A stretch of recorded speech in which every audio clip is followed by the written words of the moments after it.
লাউ পাতার ঝোল যেমনটা আমি আজকে খেতে চেয়েছিলাম ঠিক সেরকম স্বাদরা হয়েছে, আলহামদুলিল্লাহ। আসসালামু আলাইকুম প্রিয় দর্শক, বাজার থেকে লাউ পাতা এনেছি। লাউ পাতা আর শিং মাছ দিয়ে ঝোল খাবো আজকে, চলেন।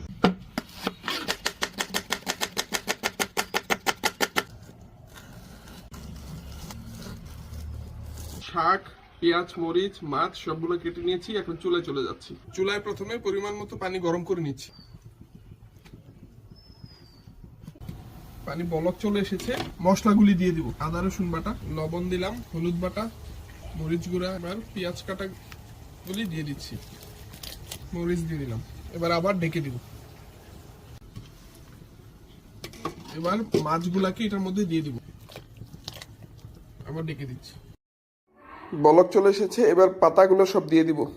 ঝোলটা হয়ে গিয়েছে, এবার এটাকে নামিয়ে বাগার দিয়ে দিব। একটু পেঁয়াজ দিয়ে দিলাম, এটাকে একটু বাদামি রং করে ভেজে তারপরে ওই ঝোলটার মধ্যে দিয়ে দিব। এবারে পেঁয়াজগুলোকে ঝোলের মধ্যে দিয়ে দিচ্ছি। ঝোলটা হয়ে গিয়েছে, এবার নামিয়ে নিব। হয়ে গেল আমাদের শিং মাছ দিয়ে লাউ পাতার ঝোল। কেমন হলো কালারটা? লাউ পাতার ঝোল রেডি, খেয়ে টেস্ট করব, চলেন। একটা ডোগা খেয়ে নিই, বিসমিল্লাহির রহমানির রহিম। এবার বাদ দিয়ে টেস্ট করবো। লাউ পাতার ঝোল যেমনটা আমি আজকে খেতে চেয়েছিলাম ঠিক সেরকম স্বাদরা হয়েছে, আলহামদুলিল্লাহ। সেই টেস্ট, একদম পারফেক্ট।